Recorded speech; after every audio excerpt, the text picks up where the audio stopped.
No sé si la conexión tampoco va genial. Hola. Buena, ¿cómo está? ¿Me escuchas? Sí, yo sí te escucho bien. Ok. Me escucha bien, ¿no? Sí, Ok, yo sí, sí te escucho bien. ok, está bien, fino. Bueno, ya estamos dando por iniciado como tal este line. En este line, bueno, la intención es unir dos visiones que son muy importantes con respecto al autismo y se refiere a, en primera parte, pasearnos por el contexto, digamos, de las generalidades, conocer qué es el autismo, cuáles son las causas o posibles factores de riesgo, si es que se puede llamar de esa forma, y un poquito de su abordaje general, ¿ok? Pero el fuerte de este line lo vamos a compartir con una psicólogo de Perú, ¿no? Una psicóloga de Bueno, Perú de que es la España. licenciada. Usted De es de España, España, ¿no? sí, pero sí llevo Sí, un año en Perú trabajando. año en Perú trabajando y pues vamos a abordar el tema del ABA y vamos a abordar el TEAX. Ella, digamos, ha incursionado, está profundizando sus estudios en torno a esto y para nosotros pienso que es muy importante conocer este aspecto de lo que es el ABA, en qué consiste. Entonces, bueno, de mi parte, después de presentar a la licenciada Irene Cruz, ella como tal nos va a conversar ese aspecto del ABA, del TEAX. Y yo soy el doctor Ángel Cermeño, yo soy neurólogo pediatra y bueno, la idea es siempre difundir temas relacionados o inherentes al autismo. Pero siempre nos habían pedido de alguien que nos conversara del ABA y que nos conversara del TEAX. Y bueno, gracias a un grupo de WhatsApp que compartimos en común, se ha dado la posibilidad de unir pues esta estrategia, ¿ok? Muy bien. Entonces, ¿qué es lo primero que nosotros tenemos que decir? ¿Ustedes se acuerdan de aquel lacito multicolor que parece como rompecabezas? Ese lacito sencillamente define lo complejo que puede ser el autismo, la variedad de autismos o las formas tan diferentes de autismo que puede haber. Entonces, ese lacito de verdad no quería dejar de nombrarlo porque a su vez refleja esperanza, ok, esperanza de que las investigaciones, esperanza de que la sociedad como un todo comience a entender mejor el autismo. Entonces, bueno, etimológicamente, o sea, ¿de dónde viene esa palabrita autismo? Eso significa eaftismo, que es una palabra griega. Esa palabra griega significa eso, encerrado en uno mismo. Es lo que más o menos así. Porque aunque no queremos ser tan teóricos, siempre es bueno saber dónde vienen las cosas. Y desde el punto de vista etimológico, básicamente de la palabra, es una palabra griega que es eaftismo, que es encerrado en uno mismo. ¿Ok? Es importante decir, ¿verdad?, que en el 2007 se buscó, incluso en la Asamblea General de las Naciones Unidas, darle, digamos, vitrina a lo que es el autismo como contexto y se buscaba mejorar la calidad de vida. Y por eso es que cada 2 de abril se celebra el Día Mundial de la Concienciación sobre el Autismo. Ese aspecto de arranque es importante, etimología y saber que la sociedad por lo menos está dando pasos importantes para que entendamos mejor el autismo. Pero el autismo es un reto científico y a la vez un reto humano. Es un reto científico porque mucho hace falta, mucha tela que cortar con respecto a este punto, pero donde hay más tela que cortar es en el contexto social y humano que reviste al autismo. Entonces, ese aspecto es importante. Pero ¿por qué eso es importante? ¿Por qué se reúne la Organización Mundial de la Salud para hablar de autismo? Porque la cantidad de casos que se están diagnosticando cada día se hacen más frecuentes. ¿Razones? Bueno, hay varias hipótesis, porque hay que decir que el autismo es el terreno a veces de la polémica, ¿no? Algunos dirán que sencillamente hay una pandemia también de autismo, por así decirlo, y otros dirán que ahora hay mejores estrategias diagnósticas y por esa razón se está diagnosticando más. Entonces, ese es un punto allí. Pero nada más fíjense que para el 2012 se decía que uno de cada 160 niños, 2012, estamos en el 2020, y ya las estadísticas hablan de hasta uno por cada 58, cada 60 niños. Es decir, evidentemente algo está sucediendo en mayor cantidad de casos de autismo. ¿Ok? Entonces, bueno, ese punto de arranque es importante. ¿Qué es lo otro que uno tiene que saber del autismo? Que el autismo generalmente es más frecuente en el sexo masculino que en el sexo femenino. Se dice que por cada 4 varones, una hembra. 4 varones, una hembra. Es lo que es la proporción de 4:1, ¿ok? Sin embargo, cabe destacar que muchas veces, aunque en las hembras pueden ser menos frecuentes, pueden presentar un caso más exacerbado, más fuerte. Esa parte hay que tenerla, como quien dice, también clara, ¿no? Pero, ¿qué es el autismo? Yo pienso que esa es la pregunta más compleja de todas, porque algunos te van a hablar de condición, otros te van a hablar de trastorno, otros te van a hablar de enfermedad, y a veces cuesta la terminología, el término que defina esto. Yo como neurólogo me tengo que apegar a lo que definen los neurólogos y lo que define la parte científica, ¿ok? La parte científica, que para nosotros el referente sigue siendo la Asociación Americana de Psiquiatría. La Asociación Americana de Psiquiatría tipifica al autismo dentro de los trastornos del neurodesarrollo, ¿ok?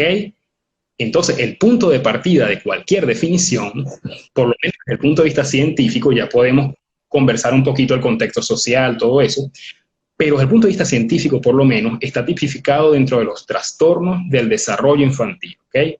De naturaleza biológica, ¿ok? Naturaleza biológica, y en la cual ese cerebro que se estaba formando dentro del útero estaba siendo sometido desde ya a algunos factores, algunos a veces difíciles de cuantificar, de medir, que pudieron haber ocasionado algún problema en ese desarrollo de ese cerebro en formación, y que se caracteriza el autismo por 3 deficiencias importantes: debilidades en la socialización, en el lenguaje y en la conducta. Esos 3 son los vertientes o las áreas cardinales de afectación del autismo.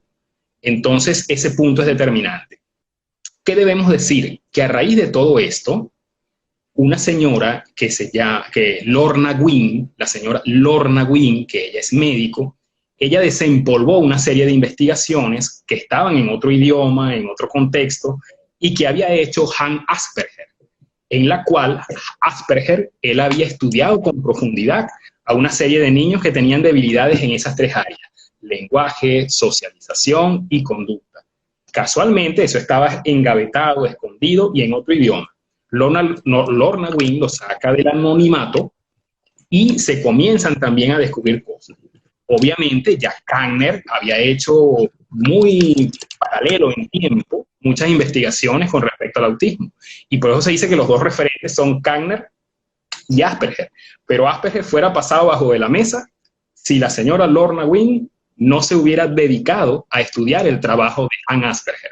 Entonces, ese es un punto importante. Definición, entonces, es un trastorno del neurodesarrollo, ¿verdad?, que tiene una naturaleza biológica y en la cual se afectan 3 aspectos fundamentales: lenguaje, socialización y conducta. A esa triada le conocemos como triada de Wynn. Así mismo, triada de Wynn. Ese es un elemento importante, ¿ok? Entonces, ese es un punto de partida. ¿Qué más tenemos que decir nosotros? Que no siempre el autismo fue una entidad clínica aparte. Muchas veces se pensaba que el autismo era un síntoma dentro de la esquizofrenia. Un síntoma dentro de la esquizofrenia. Eso fue, digamos, en sus inicios, ¿ok? Más o menos 1913, estamos en el 2020. Entonces, para 1913 había un psiquiatra suizo, ese psiquiatra suizo llamado Eugene Bleuler. Él hablaba de pensamiento autístico o de pensamiento autista dentro de la esquizofrenia. Entonces, no era el autismo como una entidad clínica aparte, sino que estaba inmersa como síntoma dentro de la esquizofrenia, ¿ok? Sin embargo, estos 2 grandes médicos, que es Leo Kanner y Hans Asperger, ellos lograron sacar esa definición o sacar esa forma de afrontar el autismo, y ellos dicen: no, señor, el autismo es una entidad clínica aparte, ¿ok? Y eso permite que por lo menos ya para los años 40, 43, 44, estos 2 investigadores en sitios diferentes, sin conocerse, estuvieran hablando del mismo tema. Eso es una de las cosas curiosas que ocurren en la parte de la medicina, ¿ok? Hay un elemento dentro del autismo que es importante decir, que es lo referente a qué lo produce, qué causa el autismo. Y es la pregunta que todos quisiéramos tener respuesta. ¿Qué produce el autismo? Pero no es fácil saber qué está produciendo el autismo porque hasta el día de hoy no hay una causa que tú puedas señalar como causante del autismo. Factores de riesgo, hipótesis, miles. Tú vas a conseguirte con problemas que pueden ser perinatales, es decir, próximos al nacimiento. Te puedes conseguir con problemas de mal control del embarazo. Te puedes conseguir con problemas como asociados a la parte de antecedentes familiares, es decir, que algún familiar haya presentado autismo y por ende el componente hereditario o genético sea uno de los factores. Lo que, mira, se habla de todo, se habla de metales pesados, se habla de problema inmunológico, de problemas absortivos a nivel intestinal. Es decir, existe teóricamente, o por lo menos dentro del mundo de las hipótesis, varias posibilidades.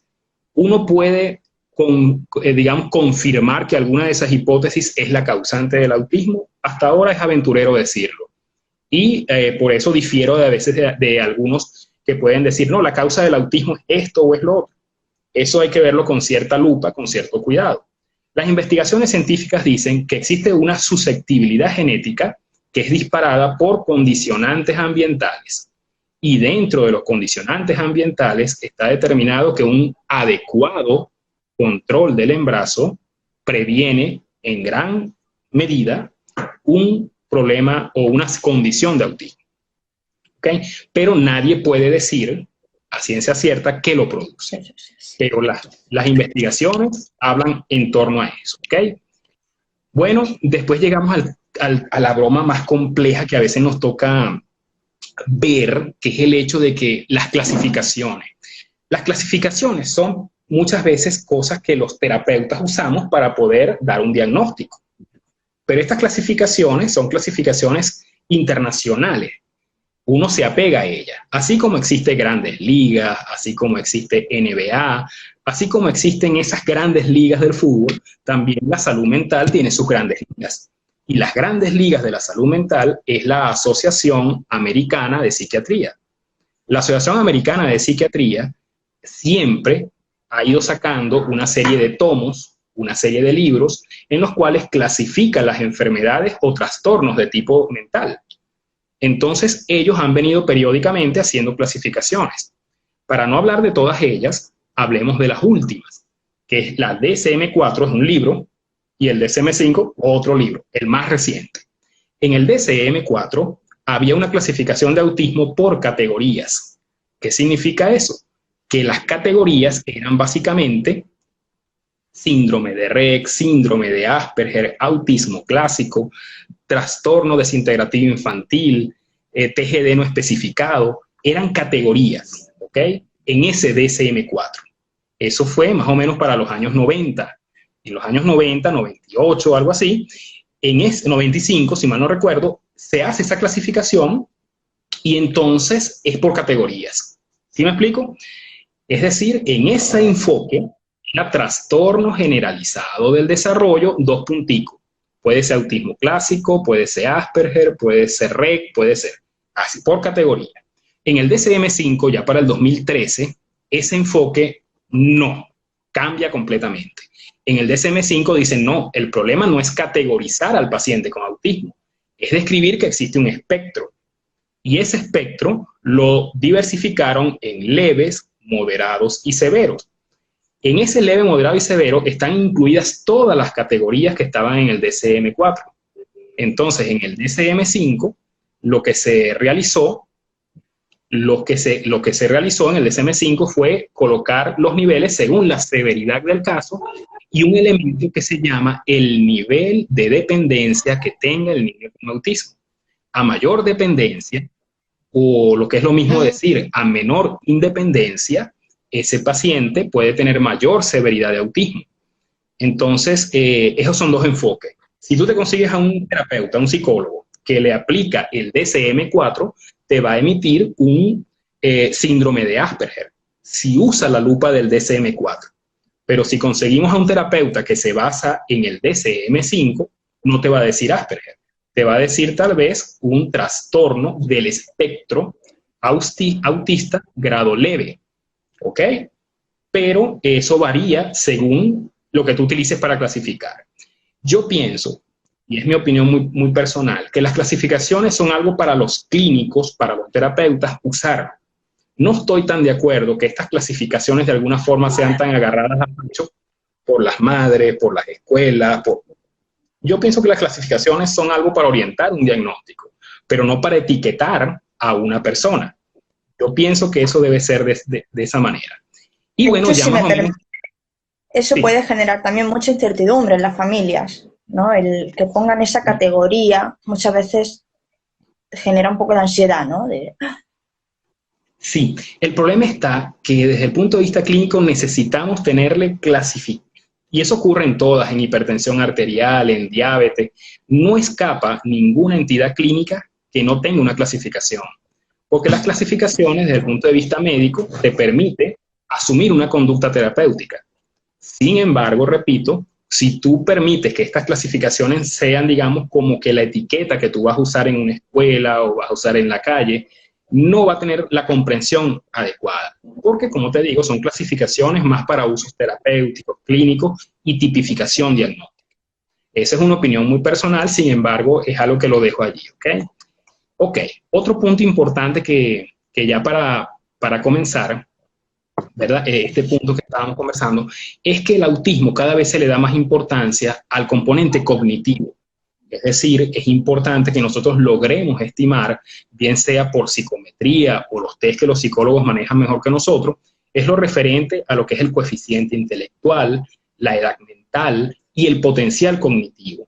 Este elemento, a pesar de que no es un síntoma, no es un criterio dentro de la tipificación diagnóstica, es importante con fines de abordaje, porque el aspecto cognitivo permite al terapeuta saber cómo afrontar el caso, ¿ok?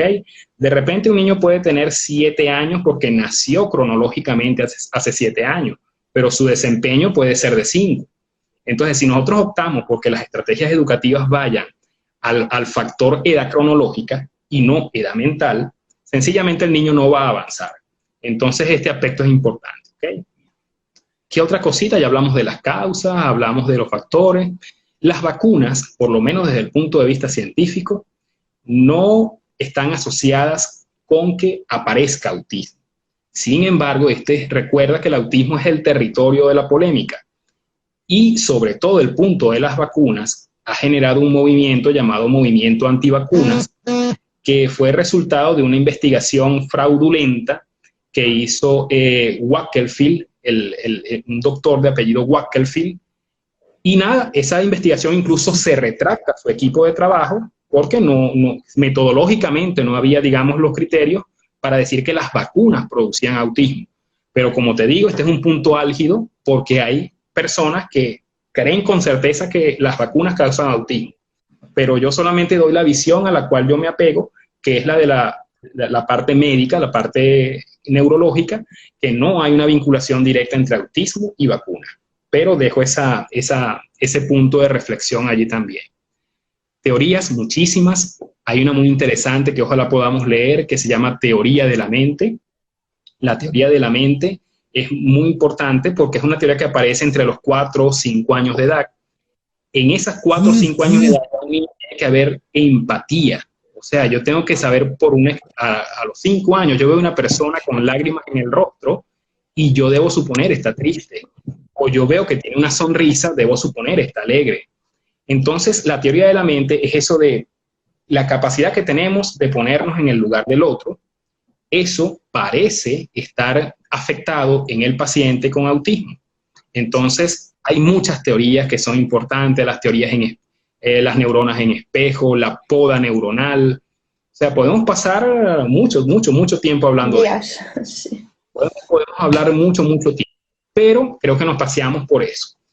Los síntomas rapidito para que lo tengan claro. Si bien son 3 áreas importantes, que repito, se llaman tríada de Winnie, está lenguaje, socialización y conducta, ellas se descomponen en una serie de síntomas.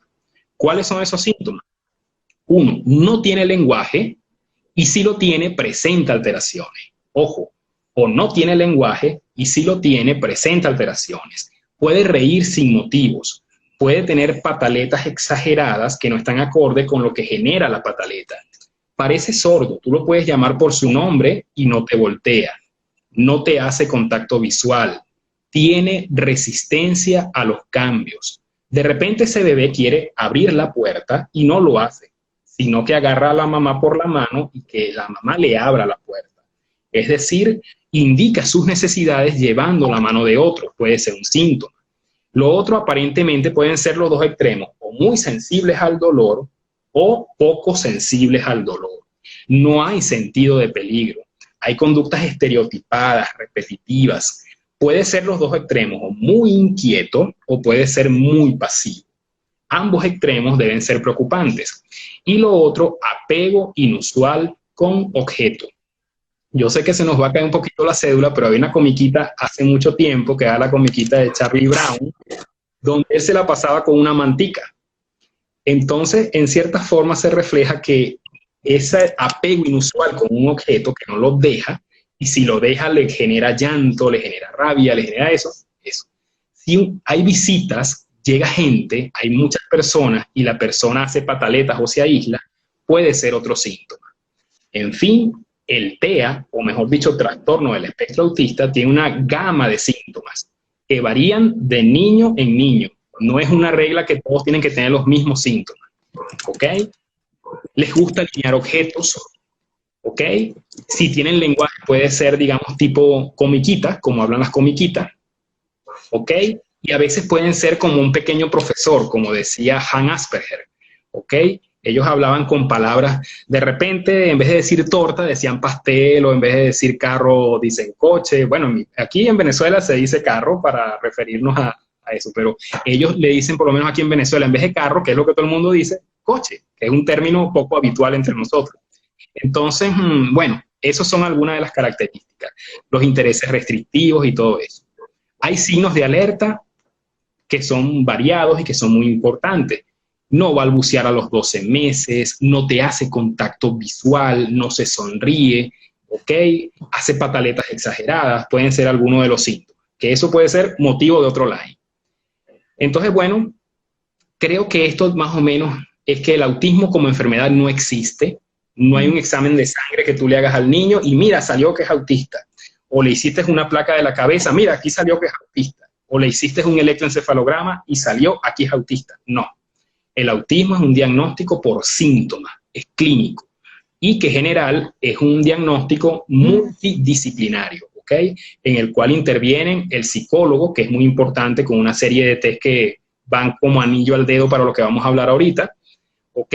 Y que, bueno, es importante decir que es clínico. No hay un paraclínico, un examen que nos vaya a diagnosticar autismo. No es contagioso el autismo, pero el autismo puede tener comorbilidades. Nosotros, para enredar la cosa a los clínicos, le decimos comorbilidades, pero para el común, para las madres, son enfermedades acompañantes. Es decir, que el autismo no viene solo, sino que a veces puede venir mal acompañado. Y a veces puede venir mal acompañado con epilepsia, con síntomas de hiperactividad, con síntomas de retardo cognitivo. Es decir, muchas veces el autismo no viene solo. Entonces, el tratamiento, no hay un tratamiento único y es un motivo de un live completo hablar de tratamiento de autismo, pero lo que nosotros manejamos que es un abordaje multidisciplinario. Cada niño es único y no existe un tratamiento específico para todo niño con autismo. Se debe clasificar el tratamiento según el caso y debe ser individualizado. Pues nada, yo creo que hemos hablado un poquito ya entonces de lo que es el autismo, qué lo causa, el abordaje diagnóstico, un poquito de historia y los criterios. Entonces, bueno, ya creo que nos tocaría que ya Irene, ¿verdad? Irene nos converse sobre esta forma de abordaje terapéutico, esta forma de abordaje denominada ABA. Sí, bueno. Bueno, yo realmente llevo trabajando con ABA hace un año. Vine a trabajar a Perú precisamente para formarme en esta ciencia, ¿no? Estoy trabajando en Alcanzando y ahí ha sido donde realmente aprendí todo el repertorio y sigo aprendiendo, me sigo formando y es algo que me encanta. Entonces, bueno, primero de todo matizar que, como bien has dicho, ahora se habla de espectro, no se habla de categoría, entonces lo primero que hay que hacer en todas las perspectivas que se pueda tener del autismo es analizar el niño que tenemos delante, ¿no? O sea, individualizar el tratamiento y las características de ese niño. Eso nos va a determinar en qué punto del espectro se encuentra y qué habilidades necesita desarrollar y aprender para moverse en ese espectro, ¿no? La manera de abordar, bueno, hay un montón de intervenciones para el autismo. La que tiene evidencia científica de todas maneras es ABA, ¿vale? ABA es una ciencia de análisis aplicado del comportamiento y, como dice su nombre, es aplicado porque se individualiza, ¿no? O sea, se aplica a ese niño con su entorno, con sus habilidades y con todo lo que presente, ¿no? Y ese análisis porque analizamos cuál es su enlace y su conexión conductual que tiene, porque no todos estamos reforzados por lo mismo, nuestra forma de aprender no siempre es la misma, entonces hay que ver todo bien. Y luego, por otro lado, está Teach, que Teach no tiene una evidencia científica todavía, pero sí tiene una evidencia de su eficacia. O sea, sí hay un montón de artículos que hablan de la eficacia que ese modelo psicoeducativo tiene en el autismo. Entonces, se aplica sobre todo en un modelo para enseñar en la escuela, pero igual se puede aplicar en casa y en todos los contextos. Y a mí, particularmente, las veces que lo he utilizado, me ha parecido genial.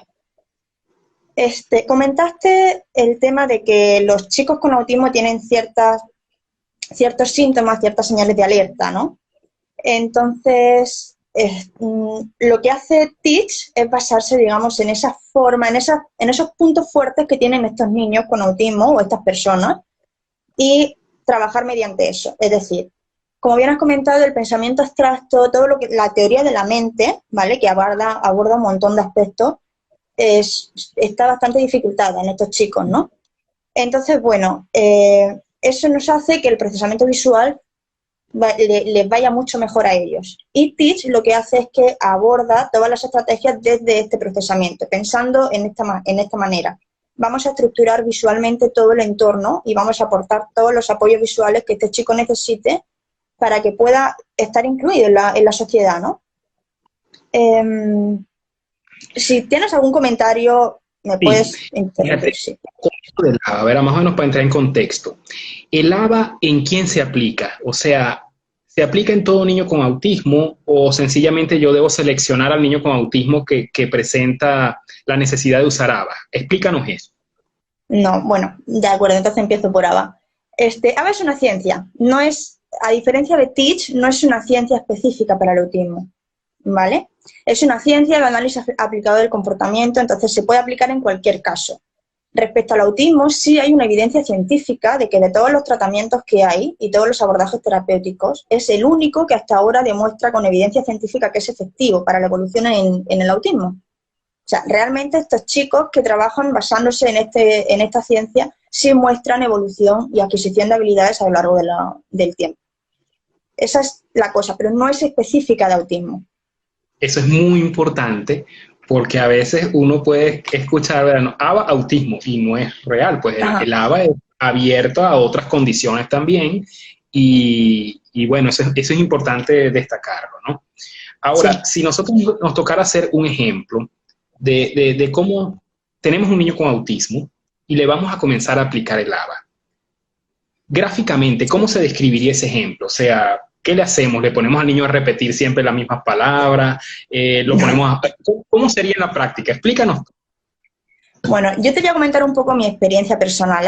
Cuando yo estudié la carrera y me hablaron de ABA, bueno, mi concepto de ABA era realmente horrible, de verdad, porque me parecía algo muy intrusivo, donde, como tú dices, ¿no? Repetir, repetir, repetir, y hasta que no lo logres, no recibes tu premio, tu patata o tu gominola, ¿no? Ya, eso no es así. O sea, sí tenemos la relación causal de antecedente, respuesta, consecuencia. Y eso es algo, esa es, digamos, la base. O sea, todo comportamiento, Eso está muy, muy bonito lo que estás diciendo, esos tres aspectos del ABA, pues, porque es el contexto. Claro. El comportamiento humano se basa en eso. O sea, es un antecedente que ocurre inmediatamente antes de nuestra respuesta y va a evocar una respuesta en nosotros. Y esa respuesta, a su vez, va a tener una consecuencia. Y ahí se va a producir el aprendizaje. Dependiendo de la consecuencia que yo reciba, si es algo positivo y agradable, eso va a aumentar la probabilidad de que yo repita de nuevo esa respuesta. Pero si es algo adhesivo, que no me gusta, voy a reducir mi comportamiento, ¿no? Es la idea. Entonces, bueno, yo cuando descubrí que realmente se puede aplicar ABA jugando con los niños, que realmente se puede aplicar ABA en un parque, en una mesa, trabajando uno a uno, en casa, los papás, o sea, dije, vale, esto es lo mío, ¿no? No sé si eso responde un poco a tu pregunta. La Sí, cosa sí, es, sí. Vas muy bien. ya, la cosa es que hay que individualizar, ¿no? Teniendo siempre en claro esto y analizando todo el comportamiento y toda respuesta de niño con autismo o sin autismo, pero bueno, en este caso estamos con autismo, aplicando esa relación temporal, evaluamos y sacamos nuestro programa individualizado. Por ejemplo, tenemos un niño, como has comentado, hay dificultades en el lenguaje, ¿no? Eso no quiere decir que no haya comunicación. Eso quiere decir que de repente no hay un lenguaje vocal, pero sí hay intención comunicativa. O sea, ese niño que agarra la manita de su mamá y la lleva y la jala hacia el mueble donde están sus galletas favoritas, eso es un intento comunicativo. Entonces, lo que hacemos desde ABA es, ok, ¿qué necesita toda persona para tener una inclusión social? Comunicar. Si no comunicamos, no puede haber inclusión social. Y si no hay inclusión social, estamos apartados. Entonces, lo que hace ABA es, ok, ¿qué función tiene ese gesto de jalar a la mamá y llevarlo al mueble? Es una función de mando, es una función de petición. Vale, vamos a enseñarle a pedir de otra manera que sea más adaptativa, no jalando. Vamos a empezar enseñándote pequeños pasitos, de repente necesitas una imagen o de repente necesitas que yo te dé un modelo previamente. Cada vez que el niñito le jala a la mamá de la mano, la mamá le puede decir, tú puedes decir galleta. El niño aprende a decir galleta y de ahí la mamá le refuerza. O sea, tenemos ese antecedente que es tú di galleta, esa respuesta del niño que es repetir galleta y esa consecuencia, que ahí es donde está el aprendizaje, de que la mamá le felicita. ¡Qué bien! Dijiste galleta, toma tu galleta. El niño el siguiente día probablemente emita algo, si no galleta, algo aproximado a galleta, pero va a volver a repetir esa respuesta porque ha visto que la consecuencia es positiva. ¿Ya? Y de la misma manera, porque muchas veces nos centramos en la intervención en reducir esos comportamientos que no son adaptativos o que no son deseados. Entonces, sí, ok, eso está bien, pero realmente no hay que perder de vista reforzar lo deseado. Entonces, vamos a reforzar el que diga galleta y a la misma vez vamos a extinguir esa conducta de jalar. O sea, cada vez que el niño nos jale, no vamos a hacer caso a ese comportamiento, no queremos que nos jale, queremos que nos diga una palabra. Entonces, la consecuencia cada vez que nos jale tendrá que ser algo que no lo refuerce, ¿no? Algo que extinga ese comportamiento. No le daremos la galleta en este ejemplo. ¿Sí? Ok. Mira, por lo menos este ejemplo que a mí siempre me ha llamado la atención y preocupa, es por lo menos cuando ellos hacen pataletas en público. Es una de las cosas que a la madre le cuesta más, es decir, que esté en un restaurante, que esté en el metro, que esté en cualquier situación de mucho público y haga una pataleta desbordada. El ABA, Sí. con respecto a esto, ¿qué estrategia se vale el ABA para minimizar ese tipo de conducta? Vale. Lo que me acabas de plantear es algo bastante difícil porque, ok, yo te expliqué esa relación, ¿no? O sea, antecedente, respuesta, consecuencia, ok, pero tenemos que añadir más cosas. O sea, el comportamiento está mediado por el entorno. Entonces, realmente son muchas más variables las que nos pueden influenciar. Ese antecedente puede estar mediado también por otros aspectos. Entonces, ¿qué tenemos cuando un niño va a un supermercado, quiere comprarse esas galletas y la mamá dice no hay galletas, ¿no? Por el motivo que sea. Y el niño nos monta ese berrinche y ese espectáculo es mitad, ya. Si eso ocurre de manera muy frecuente, lo que nos está diciendo es algo está reforzando que el niño responda de esa forma. Probablemente la mamá en algún momento, por tal de que no le hiciera pasar el roche de estar en mitad del supermercado, le hubiese comprado esas galletas. Y el niño dice, ah, ok, perfecto. Si yo grito, me van a dar lo que yo quiero. Voy a gritar siempre, ¿no? Eso por un lado. Luego también hay que ver qué habilidades comunicativas de repente tiene ese niño. O sea, qué capacidad de comunicar tiene para poder solicitar galletas. De repente no se le ha enseñado tampoco a decir, mamá, quiero galletas. Y lo único que conoce es el berrinche. Entonces también habría que abordar eso por otro lado, ¿no? Y luego pienso que también están las características propias de la familia. O sea, qué tan dispuesta puede estar la familia a aplicar ciertas estrategias. Porque en ese caso, lo que el análisis conductual nos puede decir es, ok, extingue la conducta, extingue esa rabieta, no, o sea, extinguir no es ignorar al niño, sino ignorar esa conducta. ¿ya? Tú estás haciendo rabieta, yo no voy a mirar para otro lado, menos estás de repente botando todas las cosas del estante, ¿no? Pero no voy a atender a ese berrinche que estás haciendo, sino que te voy a calmar y cuando te calmes te voy a decir, tú puedes decir, quiero galletas o cualquier otro modelo más adaptativo.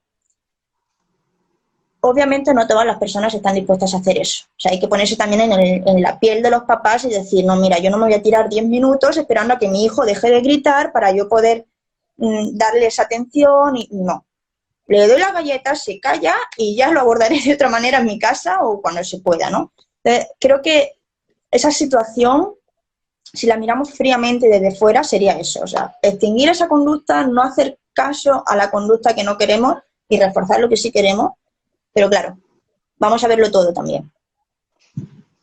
Bueno, fino, ¿no? Muy bueno, muy bueno. Ajá. Sí. Con respecto a lo que es la parte de... el ABA tiene, digamos, fortalezas y debilidades. A tu criterio, ¿cuáles son esas fortalezas y cuáles serían, digamos, las debilidades, si es que tú consideras que la tiene? Ya. Yo no hablaría tanto como fortalezas o debilidades. Hace años sí hubiese dicho que tenía algunas cositas que no. Pero ahora estoy viendo que realmente ABA sí que es mucho más común y de hecho controla muchas más variables del entorno. Entonces el trabajar uno a uno en un entorno controlado, como puede ser un salón, ¿no?, de terapia, es lo más frecuente, pero como te digo, ABA se puede aplicar en todos los contextos. O sea, a mí hay una parte que se llama aprendizaje incidental, que realmente es aprovechar esas circunstancias cotidianas de la vida para enseñar al niño. O sea, yo puedo enseñar al niño a contar trabajando con él en casa mientras que yo estoy cocinando. Voy a hacer una salsa de tomate. ¿Cuántos tomates tengo? Le puedes enseñar. Mira, tú di 1, 2 y 3. El niño dice 1, 2 y 3. Genial, has contado 3. Es buscar, aplicar esa relación que te dije de antecedente, respuesta, consecuencia en todos los contextos posibles. Entonces, teniendo en cuenta eso, para mí ABA creo que no tiene ninguna pega, digamos, ¿no? Porque eso era un poco lo que me chocaba al principio, ¿no? Que me parecía como muy intrusiva, pero realmente no tiene por qué ser así. Ok. ¿Podemos decir que todos los terapeutas aplican igual el ABA o tú piensas que cada quien le pone su huella digital a esta forma de abordaje al ABA? Claro, no, hombre, de todas maneras yo creo que cada uno tiene su aporte personal, ¿no? Todos tenemos Eso. un método con el que nos sentimos más cómodos o habilidades también. O sea, de repente hay personas que a mí no me da vergüenza ponerme a rodar en el piso con el niño, pero de repente hay otra persona que dice, no, mira, yo prefiero estar en una mesa sentado y ya. Y está bien, ¿no? Porque eso también le va a beneficiar, ¿no? Entonces, creo que sí, que cada uno de todas maneras pone su aporte. O sea, mientras que no hagas algo incorrecto, creo que... Mira, hay muchos terapeutas que me han preguntado que quieren formarse en el área de ABA, o sea, y ¿dónde tú sugieres, dónde tú recomiendas esa formación? O por lo menos, ¿dónde sabes tú que esa formación es buena? Bueno, yo, como te digo, estoy trabajando en Alcanzando y yo Alcanzando lo conocí en una maestría que estaba haciendo en España, de atención temprana. De ahí Mapi, que es la directora, vino a darnos uno de los módulos y bueno, ahí ya conociaba, pero conociaba desde otra perspectiva que no sabía y realmente mi formación es con ella. Sí te digo que hay maestrías que se pueden hacer. Acá en Perú no conozco, la verdad. Estoy segura de que hay, y creo que Alexia está por ahí conectada, entonces de repente ella puede contestar a esta pregunta mejor que yo. Pero en España, por ejemplo, sí tenemos ABA España, que realizan una maestría oficial en autismo basado en ABA. O sea, sí, y eso te puede ayudar también, te sirve para poder sacarte el BCBA. Que Alexia es BCBA y hace poquito se graduó. Entonces, creo que ella nos puede contestar mejor. No tengo mucha información sobre eso. Sí, señor. Bueno, ¿y el TEAX? ¿Tú crees que es momento de caer en el TEAX o quisieras decir algo más con respecto al ABA? En realidad puedo hablar de los dos a la vez porque lo que he hecho ha sido un poco, creo que son dos metodologías que se complementan entre sí, ¿no? Porque tienen muchas cosas que son similares y otras que de repente no lo son, pero complementan. Entonces, bueno, por ejemplo, Teach como te dije, no tiene evidencia científica, pero sí tiene un montón de artículos. Sí, actualmente la única maestría en ABA es ABA España. Allá. Pues, si tienen alguna Ujú. pregunta sobre formación, mejor pregúntenle a ella. Gracias, Alesia. Ya, como te decía, Teach no tiene evidencia científica, pero sí tiene un montón de artículos que nos hablan de su eficacia en el autismo. Y se basa, la frase que se utiliza es que se basa en la cultura del autismo. Vamos a entender cultura del autismo a lo que has comentado tú al inicio, ¿no? A esa sintomatología que tienen, esas dificultades que tienen, pero también en esos puntos fuertes que presentan. Entonces, la base de Teach realmente es la estructuración en todos los sentidos. Tenemos niños que el pensamiento abstracto les cuesta mucho trabajo desarrollarlo y sin embargo, como has comentado, tienen patrones de conducta repetitivos, suelen presentar rutinas, son muy rígidos, la flexibilidad no forma parte de su repertorio al inicio, entonces todo lo que sea estructurar les va a facilitar mucho más el acceso a la información y al aprendizaje. ¿Esto que tiene en común con ABA? Pues que realmente ABA, aunque tú desde fuera estás viendo que están de repente jugando, hay una estructura. O sea, se presenta un antecedente esperando una respuesta y aplicando una consecuencia. O sea, hay una estructura. Es como, si ocurre esto, yo voy a hacer esto. Y si ocurre esto otro, yo voy a hacer esto otro. Entonces, esos son, por ejemplo, dos puntos que para mí tienen en común, ¿no? Esa estructuración, digamos, de cómo voy a enseñar y cómo el niño aprende también. Otra cosa que me gusta mucho de ambos es que implican a la familia. Tú has comentado lo del enfoque multidisciplinar entre todos los profesionales y no nos podemos olvidar de la familia. O sea, nosotros en Alcanzando, una vez a la semana, nuestras sesiones son de 3 horas, ¿vale? Porque consideramos que menos de eso, el aprendizaje sí se puede dar, pero muchísimo más lento. Entonces, tenemos sesiones de 3 horas y una vez a la semana 1 hora la dedicamos a dar sesiones de padres. Entonces, en esas sesiones nosotros lo que hacemos es enseñarles y explicarles qué programas estamos aplicando con su hijo, cómo hacerlo para que ellos lo puedan reproducir en casa, ¿vale? Esto nos va a ayudar a la generalización también y a que los padres en otra situación puedan tener ciertas estrategias de, uy, está pasando esto con mi hijo, me explicaron que esto se hacía de esta manera, voy a hacerlo también, ¿no? Y empoderamos también a la familia. La idea es que el terapeuta acabe alejándose de la familia y que no sea una dependencia, ¿no? Y bueno, pues Teach también hace esto. Teach incluye muchísimo a la familia, los forma, los entrena como coterapeutas, porque la idea es que en casa y en todos los contextos se puedan aplicar estas estrategias. Y la finalidad siempre va a ser buscar esa independencia y esa autonomía del niño. Ese es el objetivo base de todo. O sea, ¿qué quiero yo de esta persona? Que sea independiente. Jugar En a la medida independencia. Claro, o sea, queremos llegar ahí. Y para eso necesitamos que todo el entorno colabore. Bueno, Teach utiliza, como he dicho, mucha estructuración y cómo lo hace mediante los apoyos visuales. Y con apoyos visuales no me refiero solamente a pictogramas, que muchas veces es lo que nos viene a la mente. Apoyos visuales se entiende como cualquier señal que nos pueda ayudar visualmente a acceder a una información. Entonces, la estructura Teach en las aulas suele ser por espacios. O sea, tenemos un espacio donde en este espacio solo se trabaja. De hecho, hay aulas que pueden establecer espacios de trabajo individual y autónomo, donde el niño de repente tiene 3 cajones con unas tarjetitas que pone 1, 2 y 3 y en cada cajón tiene una tarea. Entonces, él tiene un horario visual donde dice, primero tengo que hacer la 1, luego tengo que hacer la 2 y luego tengo que hacer la 3. Entonces, él solo va a su cajón número 1, abre, saca su tarea, se va a su mesa, la finaliza, la pone en otro cajón, que significa fin, de ahí va al cajón 2, así, ¿no? O sea, hay una estructuración y una secuencia de la tarea visualmente. Quien necesite más apoyo, de repente va a tener unas estrategias visuales mucho más evidentes, quien necesite menos, quizá no le hace falta tanto, pero siempre hay un apoyo visual. Por aquí tenemos el Luego, comentario. Ajá, sí, por aquí tenemos el comentario de Bexabe Londo. Ella es una excelente, de verdad, terapeuta, la conozco de antemano, y ella comenta, trabajé con TEAX, excelente porque permite estructurar, pero será importante no tomarla como única herramienta, que es lo que exacto, tú bien venías diciendo. claro. Por eso decía que se complementan, ¿no?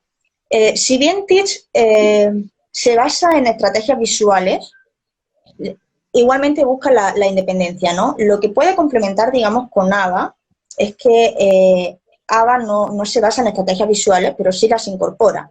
La idea es desvanecer esas ayudas, o sea, utilizar esto como una estrategia, como una ayuda temporal, mientras que el niño lo necesite. O sea, ok, tú no sabes decirme galletas ahora mismo y solamente me sabes jalar la mano, y de repente mi modelo ecoico no te va a servir, pero yo tengo que facilitarte esa comunicación. Puedo darte una ayuda visual que tú puedas manipular y me puedas entregar. Entonces, la idea es que primero tú me estás usando la imagen porque es ahora mismo la habilidad que tú tienes. No te puedo pedir algo que todavía no hemos llegado ahí, pero basándome en esa imagen, yo siempre te voy a presentar la imagen con mi modelo vocal. Te voy a decir galleta. Y eventualmente tú vas a llegar a reproducir ese sonido, que a lo mejor es ga, y yo te voy a reforzar muchísimo. Y cada vez te voy a hacer más caso cada vez que tú me digas ga, y no tanto Claro. cuando tú me presentes la tarjeta. Vamos a ir desvaneciendo, ¿no? Esa podría ser quizá una diferencia, ¿no? Porque no estoy tan segura de que Teach se maneje en ese desvanecimiento total de ayuda visual. Porque realmente es una estructuración puramente visual, tanto del entorno como de elementos de comunicación. Entonces, quizá ahí ABA podría complementar en ese sentido. Sí, si te pones a ver, bueno, es un tema extenso, ¿no? Pero es un tema muy apasionante porque de verdad que, fíjate, y es una de las tantas aristas que tiene el autismo. Por eso te digo que el autismo es complejo su abordaje porque tiene muchas aristas. Y cada una de verdad tenemos que trabajarla en equipo. Es la única forma. No hay protagonistas en el autismo. No, No hay para nada. protagonismo. De verdad es que es una cuestión de trabajo en equipo para poder darle una mejor solución, ¿no? Y por eso, Sí. escuchándote hablar, yo digo, bueno, definitivamente tenemos que tener profesionales que se aboquen nada más al conocimiento de estas, el ABA, del TEAX, para poderlas aplicar debidamente. Uh-huh. Sí, de todas maneras. Y como hemos comentado antes, ¿no? También cada uno, el que no tenga una evidencia científica no quiere decir que no sirva. Entonces, no sé, yo por ejemplo, en su día me formé en un módulo inicial de Floor Time, que es tiempo en suelo, y es también básicamente enseñar al niño mediante la motivación del juego a habilidades que de repente no tiene. Entonces, ¿por qué no podemos aplicar eso también? En ABA se habla de aprendizaje incidental, de operación de establecimiento para trabajar la motivación. O sea, puede tener diferentes nombres, pero la finalidad que es que el niño esté aprendiendo. Es Sí. así. Mira, quería tu opinión con respecto a las escuelas, ¿no? El sistema educativo. Las escuelas, bajo tu punto de vista, bajo tu criterio, manejan, conocen el ABA, lo usan, lo aplican. No creo. O sea, No, ¿verdad? todos aplicamos esa contingencia de 3 términos, ¿no? De antecedente, respuesta, consecuencia. Todos, sin darnos cuenta. Conscientemente no creo. También te comento que es difícil, o sea, es mucho más fácil aplicar eso cuando es 1 a 1 o cuando tienes todas las variables del ambiente y del entorno controladas, que cuando tienes, no sé, qué te digo, un aula con 20 chicos, es Claro. mucho. O sea, ABA sí tiene un montón de estrategias para ello, pero son bien complejas. O sea, yo todavía me pierdo con alguna de ellas.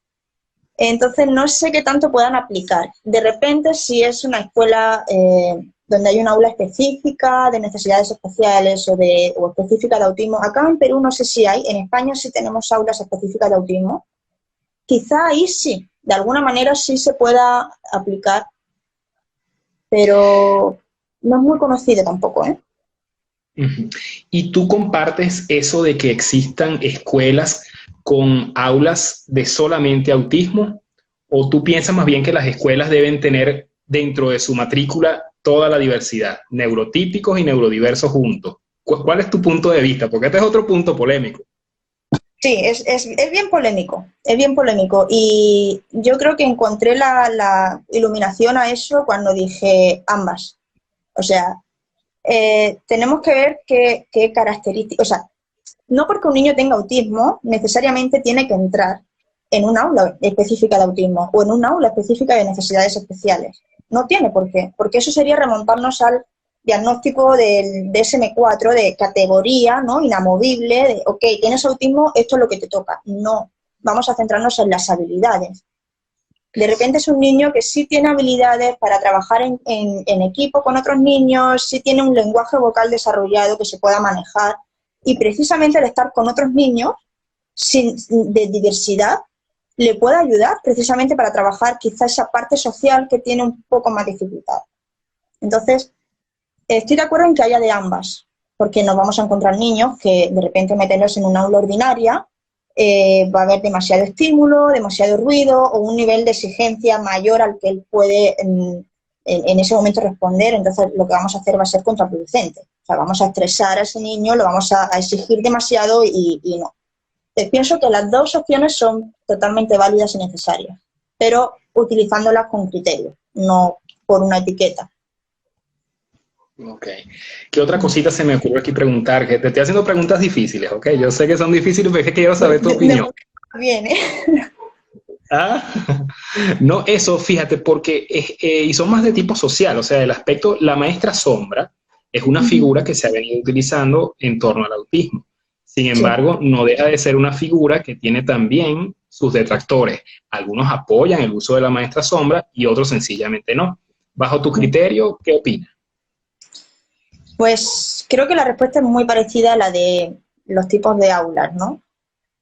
Claro, nos encontramos que, por ejemplo, respecto al niño, el hecho de tener un asado puede producir cierta dependencia a la respuesta. O sea, hay que saber muy bien cuándo un asado no deja de ser una ayuda. Entonces, hay que tener muy presente cuándo empezar a desvanecer las ayudas, porque si no vamos a crear una dependencia, ¿no? Y esa autonomía, que es nuestro objetivo, la vamos a perder. Eso respecto al niño. También la parte positiva es que le va a ayudar muchísimo. O sea, si estamos en un ambiente donde tiene que responder preguntas de la profesora y yo puedo darle un toquecito en el hombro que sea su señal de, tengo que responder, eso le va a ayudar definitivamente a aprender, a incluirse en la clase, a todo. Ahora, luego está la otra parte. Sobre todo cuando son más grandecitos, claro, los niños se dan cuenta de todo. Entonces, si tenemos una aula ordinaria, donde tenemos un niño que tiene habilidades suficientes para estar ahí, pero aún así necesita cierto apoyo, y bueno, pues siempre hay una persona que está con él, ¿no? Y que de repente le ayuda a adaptar algunas cosas o tiene ciertos comportamientos específicos con él, los niños se dan cuenta y puede haber cierta estigmatización ahí, ¿no? También envidia, ¿no? ¿Por qué a él le ayuda y a mí no? ¿Por qué? Entonces, hay que ver también un poco, yo he estado de shadow en colegio con dos chicos y bueno, yo en medida de lo posible, en un caso estuve con niños más grandecitos y ahí sí, definitivamente se daban cuenta, pero también era un aula en el que el niño estaba muy bien integrado, o sea, los compañeros sabían que tenía ciertas dificultades y sabían que sí, que yo definitivamente estaba ahí para ayudarlo, pero no solo a él, sino también a los demás. Entonces, de alguna manera no chocaba tanto mi presencia ahí, ¿no? Y bueno, y en otro eran bien chiquitos y yo era como una miss más, o sea, yo no entré como alguien externo, o sea, yo era una más del salón y genial, genial. Ok, para ver, bueno, yo pienso que hemos abordado, ¿verdad?, las cosas más elementales, porque nos paseamos inicialmente por todos los aspectos genéricos, las generalidades del autismo, y yo veo que tú has hecho una explicación bastante gráfica, sencilla, y yo pienso que lo más que todo entendible, de cómo abordar esto del ABA, del TEAX. Creo que nos has dejado, ¿verdad?, bastante complacidos con la explicación que tú has dado sobre eso. No sé si tienes algunas otras inquietudes que conversar. No, porque, bueno, a ver, tengo muchas, ¿no? Estos son temas muy amplios y como se puede aplicar a tantas cosas, pues me podría tirar todo el día hablando contigo, si hiciera falta. Entonces, no sé, de repente si alguien tiene alguna pregunta o tú mismo me quieres preguntar algo más, o Sí, yo pienso sencillamente que sigo hablando. sí, conversa ya lo que, porque tenía una preguntita adicional, pero mira, se me escapó. Ya ahorita la retomo, pero puedes seguir Vale. conversando sobre eso. No sé, me preguntaste sobre ventajas y desventajas o diferencias. Por ejemplo, una de las cosas que, como te digo, es el nombre muchas veces, ¿no? No tanto la estrategia, sino el nombre. En ABA hay una estrategia que se llama encadenamiento. Entonces, eso consiste básicamente en coger un proceso que tenga un paso grande, gigante, y disminuirlo en pasitos pequeñitos, ¿ya? Entonces, vamos a enseñar al niño, a través de esos pasitos pequeñitos, una tarea más compleja. En Teach también se hace así, o sea, en Teach se utilizan esos horarios secuenciales donde ponemos, por ejemplo, el cepillado de dientes. Ok, vamos a aprender a cepillarnos los dientes. Entonces te pongo, primero tenemos que agarrar el cepillo y agarrar la pasta. Segundo, abrimos la pasta y la echamos, o sea, es todo, y volvemos otra vez a lo mismo, individualizar. De repente hay niños que no hace falta ponerle en 2 pasos distintos el agarrar el cepillo y la pasta y echarla, sino que con presentar un cepillo con la pasta ya echada ya cumple su necesidad, ¿no? Entonces, esto también ayuda mucho a los chicos a integrar ese aprendizaje. Y un ejemplo que se me ocurrió el otro día fue, ok, yo quiero hacer con un bloque de plastilina, estos que vienen ya recién abiertos, que son así rectangulares y gruesos, yo quiero hacer una pelota. Y es imposible prácticamente, o sea, tienes que estar mucho tiempo manoseando y amasando el bloque para que consigas ablandarlo y hacer una pelota más o menos. Sin embargo, si ese bloque lo dividimos en bolitas chiquititas y en torno a esa bolita vamos añadiendo otras bolitas más. Cuando tenga esta bolita pequeña, perfecta, voy a añadir otra y otra y otra. Y al final voy a tener una bola grande. Y no deja de ser esa plastilina, no deja de ser ese bloque de ese color, pero lo hemos hecho más fácil, ¿no? El manipular ese aprendizaje, digamos, la bolita final sería ese aprendizaje, lo hemos hecho más fácil. Eso es una característica que comparten ambos modelos. Sí. Hay una pregunta que hace Shirley. Ella dice que hay cierto mito, que eso ya tú lo conversaste, pero bueno, puedes hablar un poquito. Hay cierto mito con el ABA, que solo robotiza y solo funcionan con refuerzo. ¿Qué opina de ello?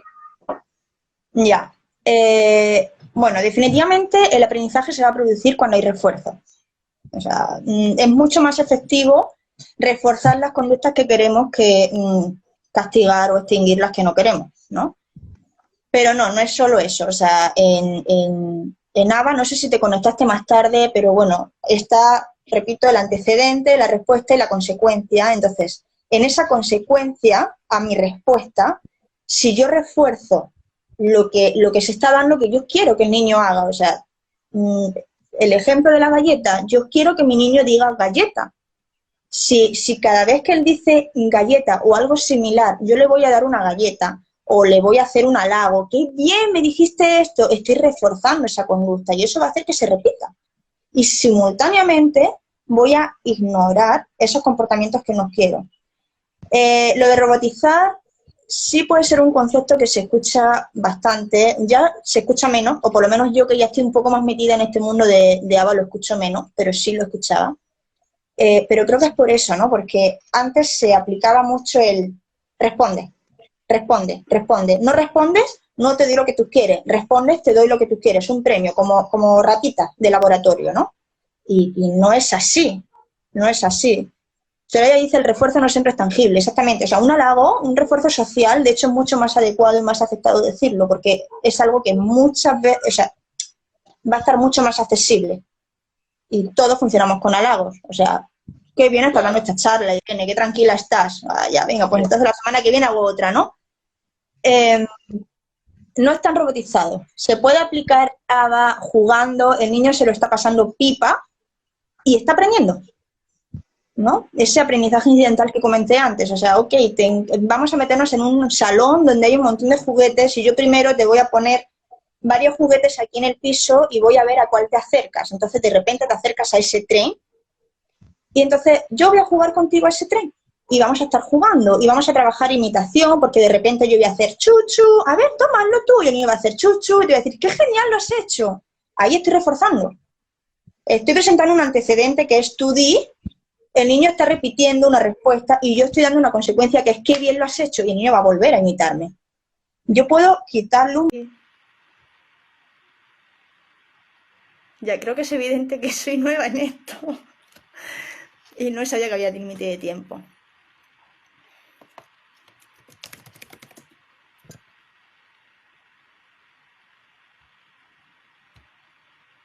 Hola, Ale.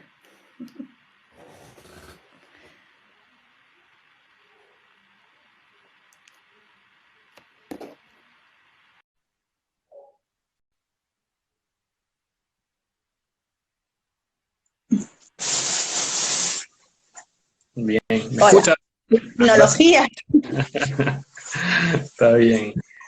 Bueno, Mira, sí. siempre aprendemos algo nuevo. Ya sabemos que tiene límite de tiempo. No habías hecho antes uno, ¿verdad? No es mi primera vez, me estoy estrenando. Está bien, está bien. Bueno, sí, pero estábamos como quien dice ya, digamos, hablando sobre los tópicos finales, ¿no? Del tema, ¿no? Sí, Entonces, realmente estábamos terminando. sí, estamos ya terminando sobre la parte del tema y bueno, de verdad que me gustó muchísimo la experiencia de hacer este line contigo y de hablar de este tema tan importante que es el ABA, el TEAX y todas las generalidades del autismo. Y yo pienso, bueno, que el tiempo es corto para todo lo que hay que hablar del autismo, ¿no? Pero por lo menos esto es una Sí, semillita para seguir hablando en otras oportunidades. claro. Yo invito a la gente que haga preguntas. De repente podemos dejar 5 o 10 minutos por si alguien quiere preguntar algo ahora. Y si no, siempre que nos pueden mandar preguntas por mensajería, ¿no? Y de alguna manera ir respondiendo. Claro, claro, sí, sí, ¿Te sí. parece? Todo eso es perfectamente válido porque hay que aprovechar la tecnología al máximo. Sí, ¿no? Únete o muere. Sí, señor. Sí, Y descríbenos un poco donde tú trabajas. ¿Cómo es ese sitio donde tú trabajas? ¿De qué se encarga? ¿Qué bueno. hace? Realmente es un sitio hermoso. Es un centro de atención temprana, ¿vale? Y sí es verdad que trabajamos básicamente desde el diagnóstico de autismo. Nosotros evaluamos también en el centro, realizamos un ADO, porque el ADOS es por excelencia la batería diagnóstica del autismo, ¿vale? Y de hecho es bastante funcional porque cuando evaluamos miramos características, describimos comportamientos, ¿no? No es simplemente, no sé, tiene conductas repetitivas, ok, ¿cuáles son esas conductas repetitivas? ¿Qué hace? Gira, ruedita, porque una conducta repetitiva se puede expresar de muchas maneras, ¿no? No es lo que siempre vemos literalmente como repetitivo, de estoy todo el rato haciendo así con la ruedecita y me puedo tirar una hora, no necesariamente. Una conducta repetitiva puede ser hablar todo el tiempo del mismo tema. Tú y yo tenemos una conversación y solamente hablo de trenes. Sí. Y ya. Querías una Pum, pregunta. pam. Ahí está. Un niño de 4 años, no verbal, ¿en algún momento podrá hablar? Bueno, no puedo decir un sí, porque no tengo una bolita de cristal para ver el futuro. Sí te puedo decir que, de todas maneras, cuanto más temprana sea la intervención, más probabilidades tiene de adquirir esas habilidades que le puedan ayudar a desarrollar un lenguaje vocal. No sé si en ese caso ya ha tenido intervención o no, pero de todas maneras son 4 añitos. Si no hablan nada, sugiero empezar a trabajar por darle una alternativa de comunicación, ¿no? Y partiendo de ahí, ir buscando que se desarrolle ese lenguaje vocal. No podemos poner un tope, nunca. Sí. Ajá, me contabas entonces aquí, gracias por responder. He escuchado un poco de RDI y es contrario del ABA o del modelo CERS. Shirley Bueno, Viva, no sé, BBA. Ujú. Shirley, ¿a qué te refieres por RDI? Porque para mí RDI es reforzamiento diferencial. Entonces, no sé si me puedes especificar un poquito más, porque de hecho o sea, no es que sea contrario de ABA, es que es una estrategia de ABA, el reforzamiento diferencial, de conductas incompatibles, de hecho. O sea, esto podría ser un ejemplo del reforzamiento diferencial de conductas incompatibles. Es que si yo tengo un niño que constantemente está aleteando, ¿no? Y que puede ser una estereotipia típica que podemos ver en el autismo, algo incompatible es qué puedo hacer yo para que este niño haga que sea incompatible con ese aleteo. De repente, si yo estoy jugando con él a los juegos de manitas, no puede estar aleteando, ¿no? O si tenemos un niño que de repente escupe todo el rato, si está hablando no puede escupir. Entonces podemos utilizar una forma ok, vamos a enseñarte a hablar y así no puedes escupir, ¿no? Entre otras cosas. Ay, se me mueve esto mucho. Ya. Fran dice, no sé si contesté a la pregunta de Shirley porque realmente no sé exactamente a qué se refiere. Si en algún momento me aclara un poco lo que dice, podría comentarle. Fran dice, ¿qué aporte médico sustenta el tema de las dietas y del tema? Esto creo que es para ti, Ángel. Sí, fíjate, de hecho tengo un line que tengo planteado con un especialista en gastropediatría y también un especialista en nutrición, que está abocada a la parte del autismo. Entonces, ese es un tema, ¿ok? Ese es un tema completamente aparte. Como te digo, existen varias hipótesis dentro del punto de vista causal y hay quienes abogan porque existe un problema absortivo a nivel intestinal y sencillamente ese problema absortivo hace que ciertas dietas, ciertas comidas beneficien las conductas, ¿ok? Como te digo, esto está todavía, digamos, en el mundo de la polémica. Hay especialistas que consideran que sí funciona y otros que consideran que no funciona. En la práctica, sí podemos ver aquello que era, digamos, de tipo hipocrático. Es decir, que tu medicina sea tu alimento. Y eso sucede de esa forma. Pero la dieta de forma aislada, de forma única, no es suficiente para mejorar un cuadro de autismo. Sepan ustedes que el autismo es multidisciplinario y tiene muchas aristas y la dieta es una de esas aristas. Entonces, para hablar de ese tema más en profundidad, yo tengo un live planteado próximamente.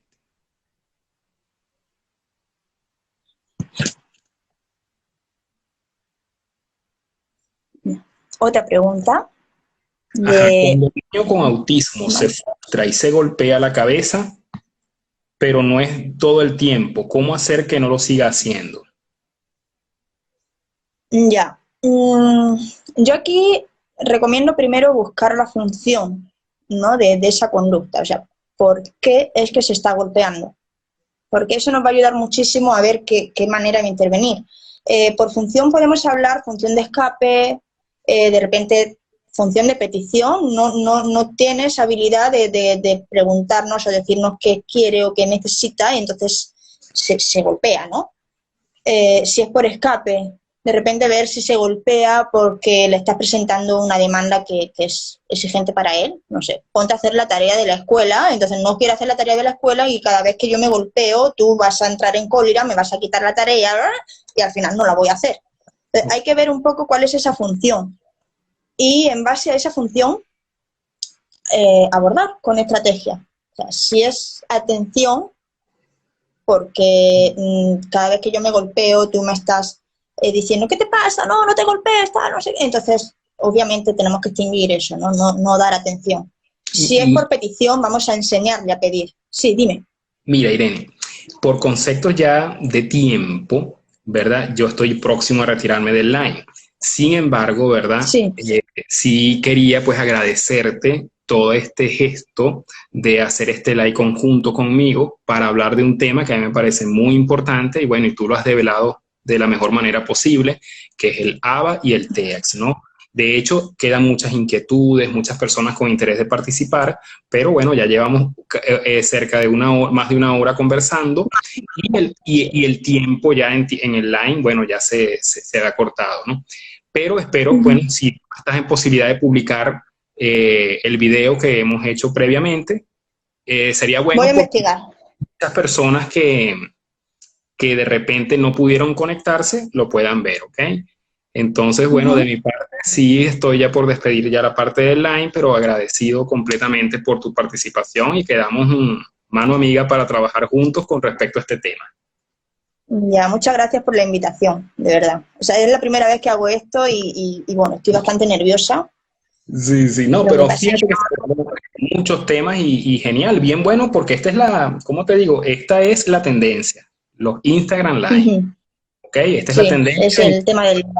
Y es bueno unirse pues a esta tendencia tecnológica para abordar sobre este tema del autismo y unos cuantos más, ¿ok? Bueno, entonces de mi parte me despido por eso y agradecido por estar entonces en esta unión. Muchas gracias, Ángel. Chaito, buenas noches.